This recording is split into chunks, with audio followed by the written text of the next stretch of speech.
ایمان خاص ہے، اسلام عام ہے، یعنی ہر مومن تو لازماً مسلم ہے، ہر مسلم لازماً مومن نہیں ہے۔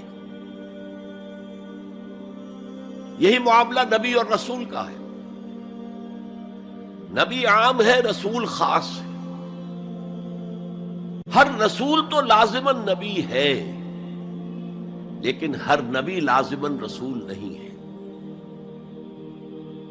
یہی معاملہ جہاد اور قتال کا ہے۔ قتال تو لازماً جہاد ہے، لیکن جہاد لازماً قتال نہیں ہے۔ ان اصطلاحات کے بارے میں بہت خوبصورت بات کہی ہے مفسرین نے، اذا التقیا خالفا واذا خالفا اجتمعا۔ جب یہ اصطلاحات سامنے سامنے آتی ہے، ایک دوسرے کے آمنے سامنے، تو ان کے مفہوم میں اختلاف ہو جاتا ہے۔ لیکن علیحدہ علیحدہ آ رہی ہو، یہاں پر اکیلی اصطلاح ایمان ہے، یہاں پر اکیلی اصطلاح اسلام ہے، تو ان کے معنی تقریباً ایک ہو جاتے ہیں۔ اور دوسرے یہ کہ یہ اصطلاحات جو ہیں جوڑے، یہ ایک دوسرے کی جگہ پر استعمال ہو جاتے ہیں۔ تو ایمان کی جگہ اسلام، اسلام کی جگہ ایمان، یہ استعمال کیے جا سکتے ہیں۔ اور جیسا کہ میں نے شروع میں کہا، یہ دونوں تقریباً قرآن کے عام اسلوب کے اعتبار سے مترادف رحمانی الفاظ ہیں، لیکن یہاں انہیں بالکل علیحدہ کر دیا گیا ہے۔ قالت الاعراب آمنا قل لم تؤمنوا ولكن قولوا اسلمنا ولما يدخل الايمان في قلوبكم۔ اب ذرا پس منظر سمجھیے کہ یہ کون لوگ تھے جن سے یہ کہا جا رہا ہے۔ دیکھیے، آپ کو معلوم ہے کہ ابتدا میں جب کہ حضور ابھی مکہ میں تشریف فرما تھے، تو جس شخص کے دل میں ایمان یقین کے درجے میں آ جاتا تھا، صرف وہی کہتا تھا اشہد ان لا الہ الا اللہ واشہد ان محمد رسول اللہ۔ گویا کہ ایمان پہلے آتا تھا، اسلام بعد میں آتا تھا، اس لیے کہ انہیں معلوم تھا کہ اسلام کے اعلان کا مطلب کیا ہوگا۔ گویا کہ اپنے معاشرے کو میں چیلنج کر رہا ہوں، اپنے خاندان سے ہی نہیں، اہل و عیال سے بھی کٹ جانے کے لیے تیار ہوں۔ جو شخص اس حد تک یقین کا حامل ہو جاتا تھا، وہ پھر اسلام کا اعلان کرتا تھا۔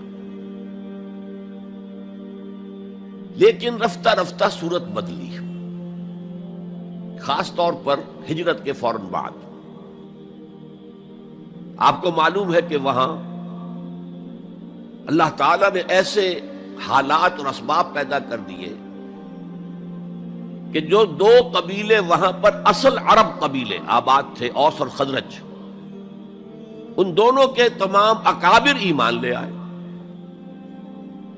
اور قبائلی زندگی کا معاملہ آپ کو معلوم ہے کہ اگر سرداروں نے ایمان قبول کر لیا تو پھر دونوں قبیلوں نے ایمان قبول کر لیا۔ لیکن یہاں کیفیت اب وہ نہیں تھی۔ یقیناً بہت سے لوگ ان میں وہ تھے جنہوں نے دل کے ساتھ ایمان قبول کیا تھا، اس کے فیس ویلیو پر تسلیم کیا تھا، لیکن بہت سے لوگ وہ بھی تھے کہ جو یہ دیکھ کر کے پورا قبیلہ اسلام لا رہا، چلو ہم بھی شامل ہو جائیں۔ یہ صورت تبدیل ہونی شروع ہو گئی، یعنی ان کے حد تک اسلام پہلے آ گیا، پھر رفتہ رفتہ حضور کی معیت میں رہے، حضور کی صحبت حاصل رہی اور اس سے استفادہ کیا، تو ایمان بھی پیدا ہوتا چلا گیا۔ اب یہاں اسلام پہلے آیا، ایمان بعد میں آیا۔ یہی کیفیت ہماری ہے آج۔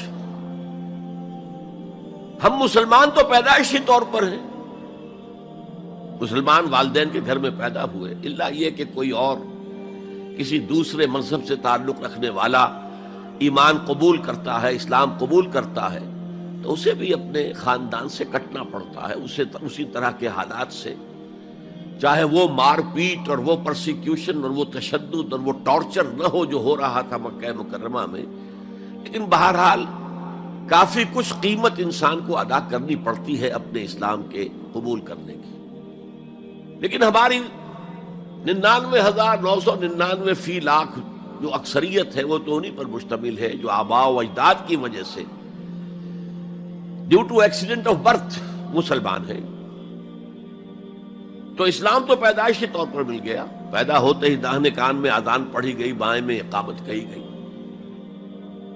بڑا عجیب سا نکتہ ہے، ایک صاحب نے جب بیان کیا تو میں واقعی چونک گیا۔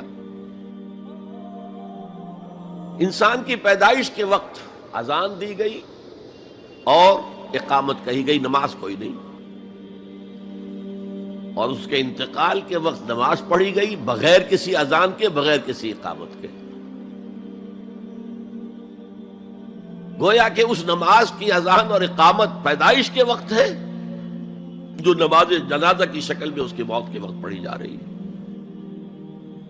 اور یوں کہا جا سکتا ہے کہ ہماری یہ دنیاوی زندگی بس اتنے ہی وقفے کا نام ہے جتنی کہ اذان اور اقامت اور نماز کے درمیان ہوتی ہے۔